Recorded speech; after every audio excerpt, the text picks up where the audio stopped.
नमस्कार दोस्तों, स्वागत है आपका इस स्टडी प्लेटफॉर्म शिक्षा निकेतन विथ AK में। तो कैसे हैं आप सब लोग। आशा करता हूं कि आप सभी अच्छे होंगे और तैयारी भी ठीक ठाक चल रही होगी।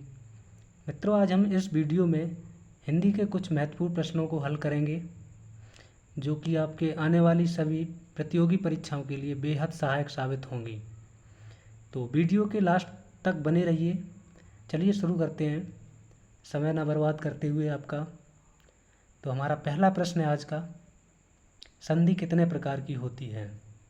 Option A 3, option B 2, option C 4, option D 5।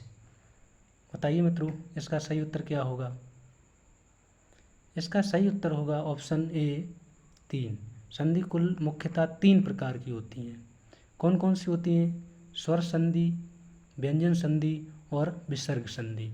ये मुख्यतः 3 प्रकार की संधियां होती हैं। इसका सही उत्तर जाएगा विकल्प ए के साथ। बढ़ते हैं अगले प्रश्न की ओर।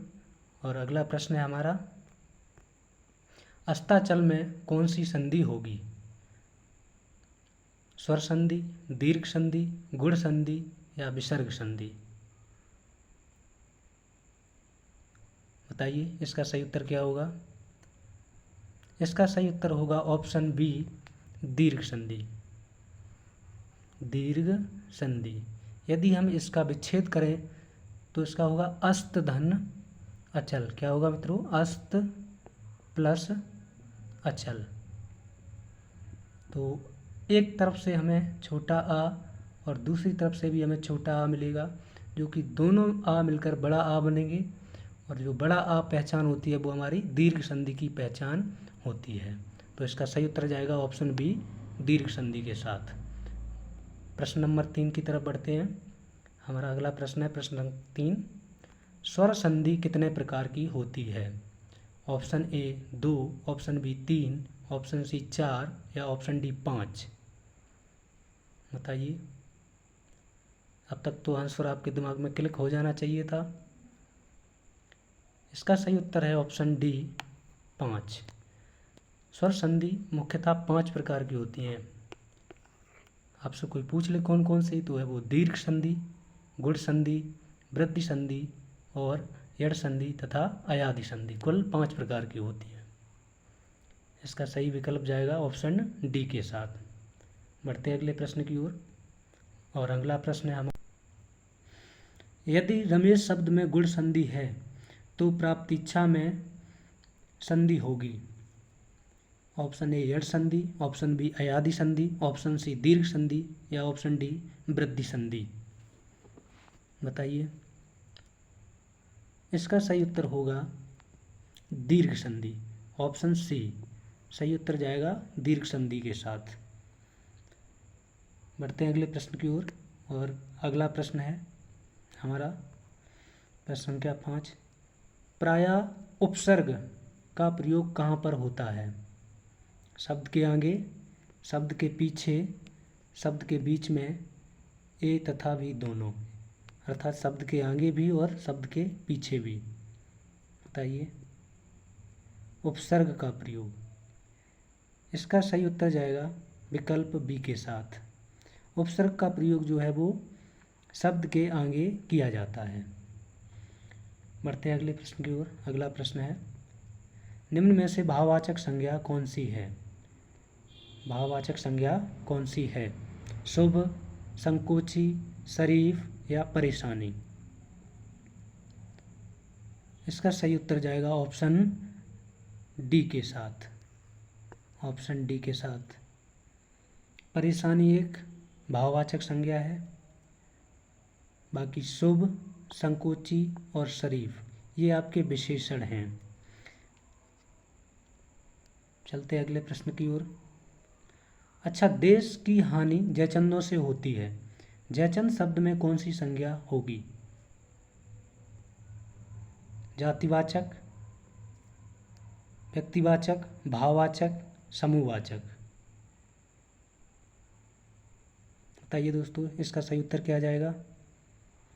इसका सही उत्तर जाएगा ऑप्शन डी ए के साथ। ऑप्शन ए के साथ जाएगा, क्योंकि पर्टिकुलर अगर जयचंद नाम पूछ लिया जाता है तो यह एक व्यक्तिवाचक संज्ञा है, लेकिन देश को हानि जयचंदों से होती है।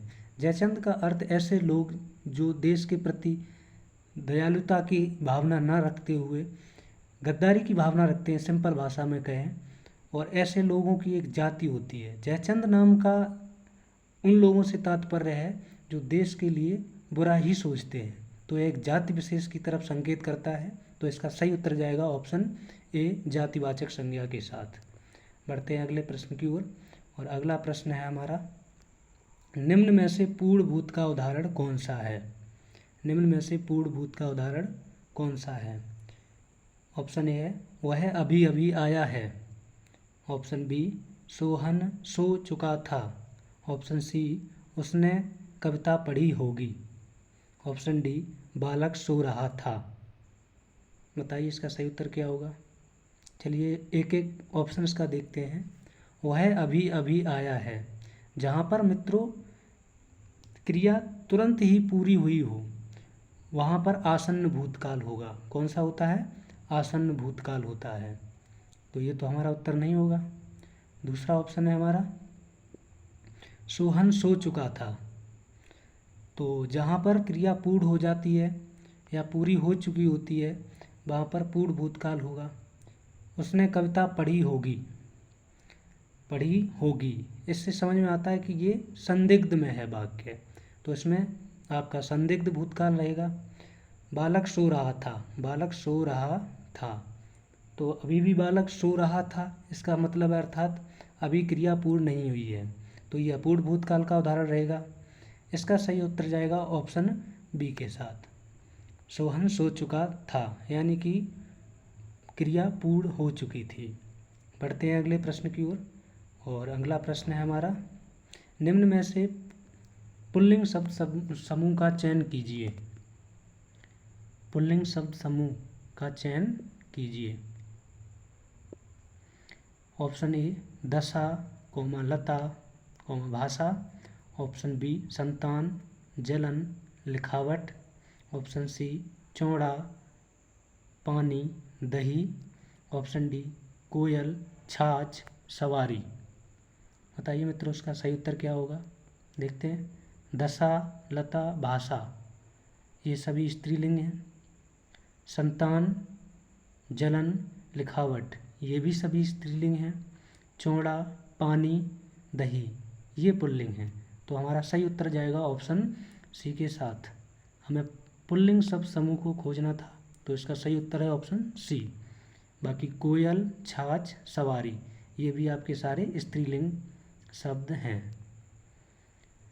इसको पहचानते कहते हैं कैसे हैं मित्रों, जब भी किसी भी का लिंग पूछा जाता है तो उसे वाक्य में प्रयोग कर लिया करो। जैसे भाषा अच्छी होती है, लता फैलती है, दशा खराब हो गई, गया नहीं गई, तो स्त्रीलिंग। लिखावट अच्छी होती है, हमें उससे बहुत जलन है। संतान अच्छी है, देखो, और दही जम गया, पानी फैल गया। चौड़ा, चौड़ा तो चौड़ाई, चौड़ाई, चौड़ा पुल्लिंग शब्द है और चौड़ाई स्त्रीलिंग शब्द है।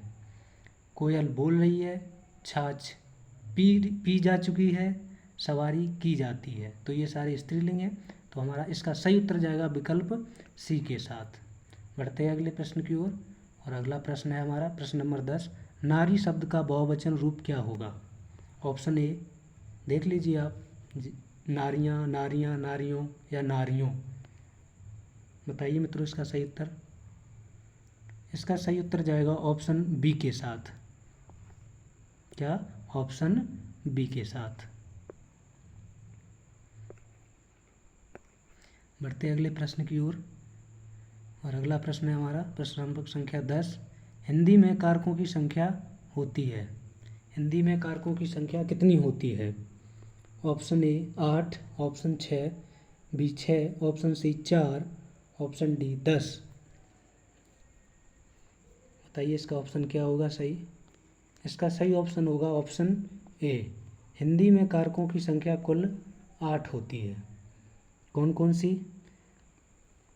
कर्ता, कर्म, करण, अपादान, संप्रदान, अधिकरण, संबोधन तथा संबंध, ये मुख्यतः 8 प्रकार के कारक पाए जाते हैं हिंदी में।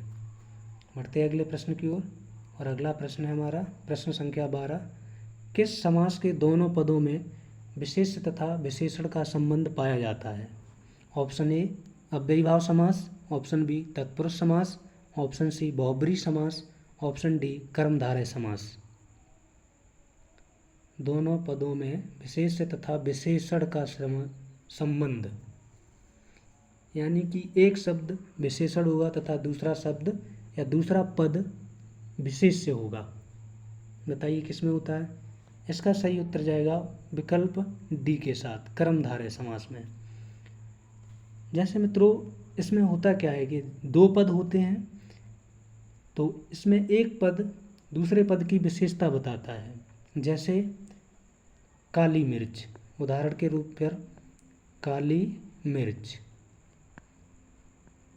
तो मित्रों काली मिर्च की विशेषता यह है कि वह काली है, और विशेषक तो यह इसका विशेषण हो जाएगा, और जिसकी विशेषता बताई जाती है उसे विशेष्य कहा जाता है। तो कर्मधारय समास में ही इस प्रकार के उदाहरण देखने के लिए मिलते हैं। जैसे और भी इसके उदाहरण हैं, जैसे दीर्घायु, आयु कैसी हो? दीर्घ। का पुरुष, का पुरुष।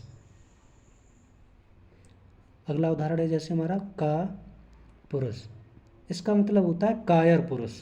पुरुष की विशेषता क्या है? कायर होना। तो इस प्रकार से हम इसको निकाल सकते हैं, सही उत्तर तक पहुंच सकते हैं। तो इसका सही उत्तर जाएगा विकल्प डी के साथ, कर्मधारय समास में विशेष्य तथा विशेषण का संबंध पाया जाता है। बढ़ते हैं अगले प्रश्न की तरफ। और अगला प्रश्न है हमारा, उसने हस्ताक्षर किए रेखांकित शब्द में कौन सा वचन है? ऑप्शन ए एक वचन, ऑप्शन बी बहुवचन, सी द्विवचन, डी ए व बी दोनों। बताइए इसका सही उत्तर क्या होगा? सबसे सरल क्वेश्चन मुझे लगता है इस वीडियो का यही है। इसका सही उत्तर जाएगा ऑप्शन बी के साथ, ऑप्शन बी के साथ। उसने हस्ताक्षर किए रेखांकित, रेखांकित मतलब देखिए हस्ताक्षर पर जो अंडरलाइन है, इसी प्रकार से आपको प्रश्न देखने को मिलेगा।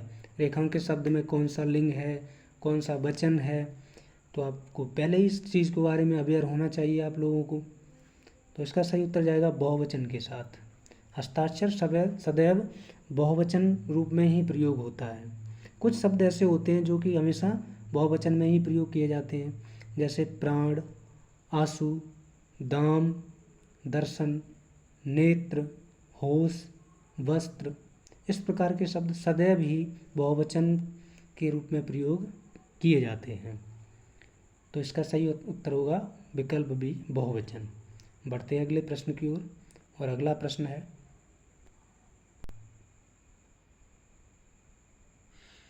वर्तनी की दृष्टि से कौन सा शब्द अशुद्ध है? ऑप्शन ए त्योहार, ऑप्शन बी अधीन, ऑप्शन सी पड़ोस, ऑप्शन डी अंत्याक्षरी। इसका सही उत्तर जाएगा विकल्प ए के साथ। जो त्योहार है वो अशुद्ध है, वर्तनी की दृष्टि से सही नहीं लिखा हुआ है। त्योहार जो है वो मुख्यतः यहाँ पर एक ओ की मात्रा होती है, त्योहार, इस प्रकार से लिखा जाता है त्योहार, ना कि त्योहार। बाकी अधीन सही है, पड़ोस भी सही है, और अंताक्षरी नहीं होता, अंत्याक्षरी होता है। जो अंत के अक्षर से शुरू होता है उसे अंताक्षरी कहते हैं। इस प्रश्न का उत्तर तो जाएगा विकल्प ए के साथ। बढ़ते अगले प्रश्न की ओर। और अगला प्रश्न है हमारा प्रश्न संख्या 15। किस शब्द में 2 से अधिक उपसर्ग हैं? ऑप्शन ए अव्यवस्था, ऑप्शन बी निरनुनासिक, ऑप्शन सी अपादान, ऑप्शन डी निसंकोच। उपसर्ग अभी बताया था हमने, ऊपर आपको पढ़ा था कि शब्द के आगे लगते हैं। तो इसमें से कौन सा ऐसा विकल्प है जिसमें 1 से अधिक उपसर्ग का प्रयोग हुआ है? पहला विकल्प है हमारा देखो अव्यवस्था। तो इसमें देखो आ प्लस व्यवस्था से शब्द ये बना है, आ प्लस व्यवस्था। तो इसमें तो एक ही है, ये तो हमारा आंसर नहीं होगा। ऑप्शन बी है निर्धन अनुधन नासिकता। इसमें दो विकल्प में, इसमें जो है दो उपसर्ग हैं, बी विकल्प हमारा सही होगा। इसका सही उत्तर जाएगा ऑप्शन बी के साथ। अपादान में एक ही है, अपादन दान या अपधन आदान। ऑप्शन डी में भी एक ही है, कौन सा निस उपसर्ग है। अपा में अप उपसर्ग है, अपा में अप उपसर्ग है।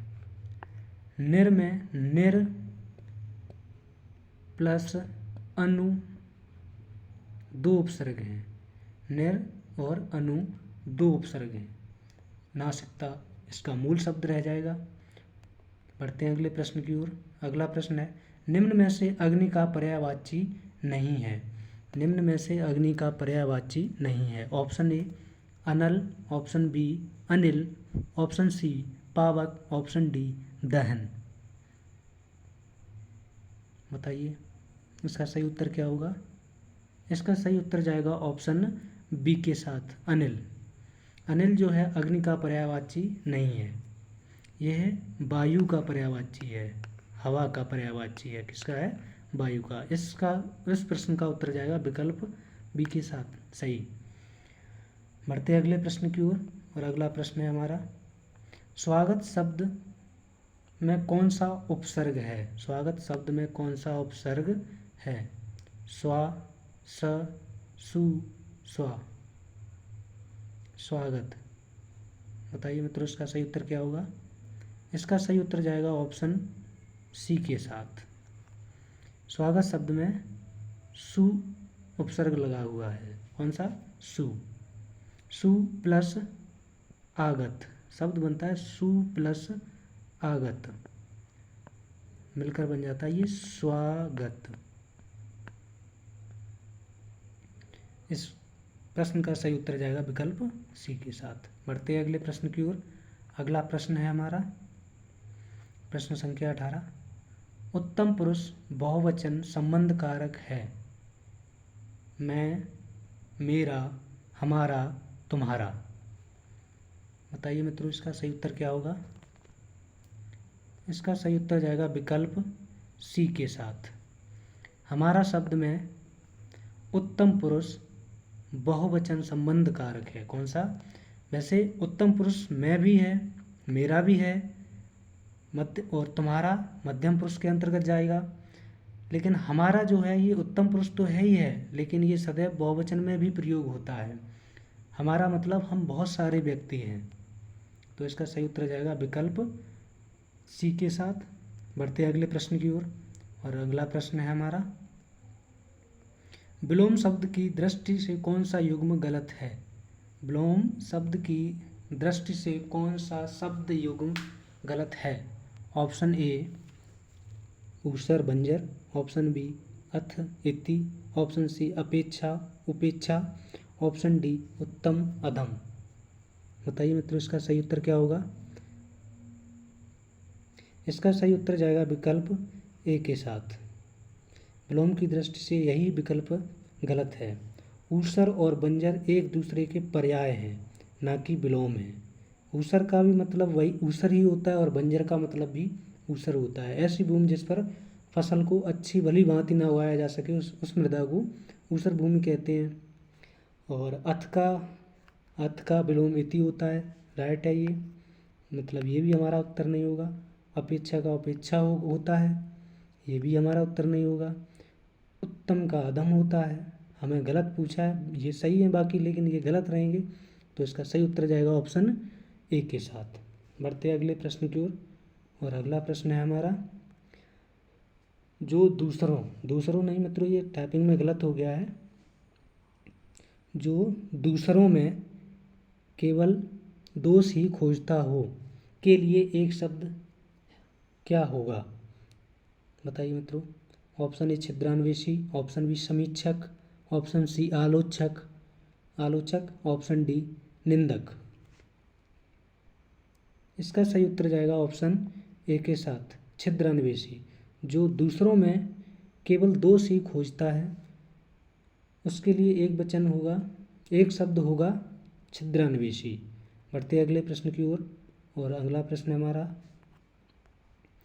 टा ठा डा अड़ा का उच्चारण स्थान क्या है? ऑप्शन ए कंठ, ऑप्शन बी तालु, ऑप्शन सी दंत, ऑप्शन डी मूर्धा। बताइए मित्रों इसका सही उत्तर क्या होगा? टा वर्ग ही है ये पूरा। इसका सही उत्तर जाएगा ऑप्शन ए के साथ, सॉरी ऑप्शन डी के साथ, मूर्धा। ये इन सभी वर्णों का उच्चारण स्थान मूर्धा होता है। ऑप्शन डी सही रहेगा इसका। बढ़ते अगले प्रश्न की ओर। और अगला प्रश्न है हमारा प्रश्न संख्या 22। युवा खिलाड़ी खेल रहा है, उपरोक्त वाक्य में रेखांकित शब्द कौन सा है? शब्द क्या है या शब्द क्या है? ऑप्शन ए सर्वनाम, ऑप्शन बी संज्ञा, ऑप्शन सी विशेषण, ऑप्शन डी विशेष्य। युवा खिलाड़ी खेल रहा है, बताइए मित्रों। इसका सही उत्तर जाएगा ऑप्शन सी के साथ, ऑप्शन सी के साथ। जो रेखांकित शब्द है मित्रों, ये खिलाड़ी की विशेषता बता रहा है। तो इसे जो शब्द किसी व्यक्ति वस्तु की विशेषता बताते हैं उन्हें विशेषण कहा जाता है, और जिसकी विशेषता बताई जाती है उसे विशेष्य कहा जाता है। तो युवा एक विशेषण शब्द है। क्या है? विशेषण है। बढ़ते हैं अगले प्रश्न की ओर। और अगला प्रश्न है हमारा, हथकड़ी में कौन सा समास है? ऑप्शन ए संप्रदान, ऑप्शन बी संबंध तत्पुरुष, ऑप्शन सी अपादान, ऑप्शन डी करण। बताइए मित्रों इसका सही उत्तर क्या होगा? कौन सा समास रहेगा? यदि हम इसका विग्रह करें तो होगा हाथ के लिए कड़ी, और के लिए जो कारक आता है वो आता है संबंध तत्पुरुष समास के अंतर्गत, अर्थात इसका सही विकल्प जाएगा ऑप्शन ए के साथ। बढ़ते अगले प्रश्न की ओर। और अगला प्रश्न है हमारा ऑप्शन क्वेश्चन नंबर 24। काव्य की शोभा बढ़ाने वाले तत्वों को क्या कहा जाता है? ऑप्शन ए छंद, ऑप्शन बी मुहावरा, ऑप्शन सी अलंकार, ऑप्शन डी लोकोक्ति। इसका सही उत्तर जाएगा ऑप्शन सी के साथ अलंकार। इसका सही उत्तर क्या है? अलंकार। काव्य की शोभा बढ़ाने वाले तत्वों को अलंकार कहा जाता है। और अलंकार का यदि शाब्दिक अर्थ पूछ लिया जाए तो उसका होता है आभूषण। अलंकार का शाब्दिक अर्थ आभूषण होता है। क्या होता है? आभूषण। बढ़ते हैं मित्रों अगले प्रश्न की ओर। और अगला प्रश्न है हमारा क्वेश्चन नंबर 25। घाट घाट का पानी पीना, मुहावरे का अर्थ क्या होगा? यहाँ पर जो है टाइपिंग करते समय गलतियाँ हो जाती हैं कभी कभी। अर्था नहीं है, अर्थ है। घाट घाट का पानी पीना मुहावरे का अर्थ है। ऑप्शन ए मारा मारा फिरना, ऑप्शन बी शिक्षा ग्रहण करना, ऑप्शन सी तीर्थ यात्रा करना, ऑप्शन डी अनुभवी होना। बताइए इसका सही उत्तर जाएगा किसके साथ? इसका सही उत्तर जाएगा विकल्प डी के साथ। घाट घाट का पानी पीने का अर्थ है अनुभवी होना। बढ़ते अगले प्रश्न की ओर। और अगला प्रश्न है हमारा क्वेश्चन नंबर 26। बेईमान शब्द में प्रयुक्त उपसर्ग बे में किस भाषा का शब्द है? बे किस भाषा का शब्द है? Option A Hindi, option B Sanskrit, option C Urdu, option D Angrezi. बताइए मित्रों इसका सही उत्तर क्या है? बे किस भाषा का शब्द है? बे किस भाषा का शब्द है? इसका सही उत्तर जाएगा विकल्प सी के साथ। बे जो है वो उर्दू भाषा का शब्द है। बढ़ते अगले प्रश्न की ओर। अगला प्रश्न ये रहा आपकी स्क्रीन पर। निम्न में से कौन से वर्ड नासिक्य हैं? कौन से वर्ड नासिक्य हैं? नासिक्य वे वर्ड होते हैं जो नाक तथा मुख दोनों की सहायता से बोले जाते हैं, उन्हें नासिक्य वर्ड कहा जाता है। बताइए मित्रों इसमें सही उत्तर क्या होगा? इसका सही उत्तर जाएगा विकल्प डी के साथ। ना और माँ नासिक्य वर्ड होते हैं। वर्णमाला के प्रत्येक वर्ग के 5वें अक्षर जो आपके आते हैं या, अड़ा, या, अड़ा, ना और मा, ये आपके नासिक्य व्यंजन कहलाते हैं और इन्हीं को नासिक्य वर्ण कहा जाता है। इन वर्णों को बोलते समय नाक और मुख दोनों का प्रयोग किया जाता है। तो इसका सही उत्तर जाएगा विकल्प डी के साथ। बढ़ते हैं अगले प्रश्न की ओर और अगला प्रश्न है हमारा क्वेश्चन नंबर 28। इनमें से व्याकरण की दृष्टि से शुद्ध वाक्य कौन सा है? ऑप्शन ए, व्याकरण की दृष्टि से पूछा है मित्रों, वो भी शुद्ध वाक्य। ऑप्शंस को थोड़ा अच्छे से पढ़िएगा। दिल्ली में अनेकों स्थल दर्शनीय हैं। ऑप्शन बी, यह डिब्बा केवल मात्र महिलाओं के लिए आरक्षित है। ऑप्शन सी, शीघ्र ही वह आंदोलन देशव्यापी हो गया। ऑप्शन डी, आज की वर्तमान स्थिति में देश असमंजस में है।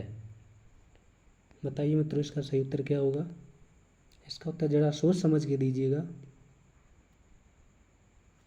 देखिए, दिल्ली में अनेकों, यहाँ पर देखो मित्रों, अनेकों शब्द का मतलब भी बहुत ज़्यादा होते हैं, कई सारे होते हैं, और अनेक शब्द का भी मतलब कई सारे ही होते हैं। तो अनेकों नहीं होता है जब, बल्कि शुद्ध शब्द जो होता है वो अनेक होता है। तो इस प्रकार ये विकल्प हमारा गलत हो जाएगा। ऑप्शन बी है, वह डिब्बा केवल और मात्र, ये अलग अलग नहीं होते, इनके अर्थ सेम ही होते हैं। केवल का मतलब केवल ही होता है और मात्र का मतलब भी केवल ही होता है। तो ये विकल्प भी हमारा गलत हो जाएगा। अगला ऑप्शन है, शीघ्र ही आंदोलन देशव्यापी हो गया।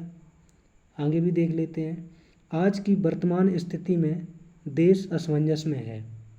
आज की और वर्तमान स्थिति में, इन दोनों शब्दों का अर्थ भी सेम ही है। आज कह लो या वर्तमान कह लो, अर्थ तो वही निकलेगा। तो ये विकल्प भी हमारा गलत हो जाएगा। इस प्रश्न का जो उत्तर जाएगा वो विकल्प सी के साथ जाएगा।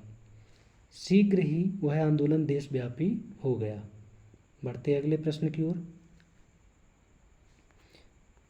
प्रश्न संख्या 29। आधुनिक हिंदी का जन्मदाता किसे कहा जाता है? विकल्प ए, भारतेंदु हरिश्चंद्र। विकल्प बी, सुमित्रा नंदन पंत। विकल्प सी, मुंशी प्रेमचंद। विकल्प डी, रामधारी सिंह दिनकर। बताइए मित्रों इसका सही उत्तर क्या होगा? इसका सही उत्तर जाएगा ऑप्शन ए के साथ। भारतेंदु हरिश्चंद्र को आधुनिक हिंदी का जन्मदाता कहा जाता है। विकल्प ए राइट होगा इसका। बढ़ते अगले प्रश्न की ओर और आज का मित्रों अंतिम प्रश्न है हमारा। अगर वीडियो अच्छी लग रही हो, बढ़िया लगी हो, तो वीडियो को लाइक कर दीजिएगा। बढ़ते हैं अंतिम प्रश्न की ओर और लास्ट प्रश्न है हमारा, वह सायंकालीन बेला जब पशु वन से चरकर लौटते हैं, वाक्यांश के लिए एक शब्द होगा। क्या होगा बताइए दोस्तों? इसका सही उत्तर जाएगा ऑप्शन सी के साथ। वह बेला जब पशु वन से चरकर लौटते हैं तो उसे गोधूली बेला कहा जाता है। इसका सही उत्तर जाएगा ऑप्शन सी के साथ। तो ये थे कुल हमारे आज के 30 प्रश्न।